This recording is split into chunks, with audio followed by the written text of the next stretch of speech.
Chairman Tehreek Insaf Imran Khan کا اپنی حکومت کے خاتمے پر اس سے پہلے تک کا بیانیہ یہ تھا کہ امریکہ نے پاکستانی سفیر کو دھمکی دی کہ عمران خان کو اگر نہ ہٹایا تو نتائج خطرناک ہوں گے۔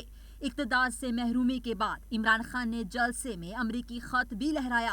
عمران خان نے اپنے بیانیے میں تھوڑا اور اضافہ کیا کہ امریکہ نے ان کی حکومت گرانے کی سازش کی اور پاکستان سے اس سازش کو عملی جامہ پہنایا گیا، لیکن عمران خان اب آہستہ آہستہ سب باتیں کھل کر بتا رہے ہیں۔ کپتان نے اپنے تازہ انٹرویو میں جنرل باجوہ کو نشانے پر رکھتے ہوئے کہا ہے، مجھے نکالنے کا منصوبہ امریکہ میں نہیں بنا اور نہ ہی امریکہ سے پاکستان آیا، بلکہ منصوبہ تو پاکستان میں جنرل باجوہ نے بنایا اور پھر اسے کامیاب کرنے کے مشن پر نکل پڑے۔ انہوں نے کہا کہ جنرل باجوہ امریکہ کو یہ بات سمجھانے میں کامیاب ہو گئے کہ عمران خان تو امریکہ کا بڑا مخالف ہے اور اس کی حکومت گرانا ضروری ہو گیا ہے۔ عمران خان نے کہا کہ جنرل باجوہ کے ساتھ ہمارے تعلقات بہت اچھے تھے، لیکن جنرل باجوہ کے نزدیک کرپشن کوئی بڑا مسئلہ نہیں تھا اور انہوں نے ملک کے بڑے بدماشوں کی حمایت کی۔ جنرل باجوہ چاہتے ہیں کہ میں کرپٹ بدماشوں کے ساتھ مل کر کام کروں۔ جب میں نے انکار کر دیا تو میری حکومت کے خاتمے کا منصوبہ شروع ہو گیا۔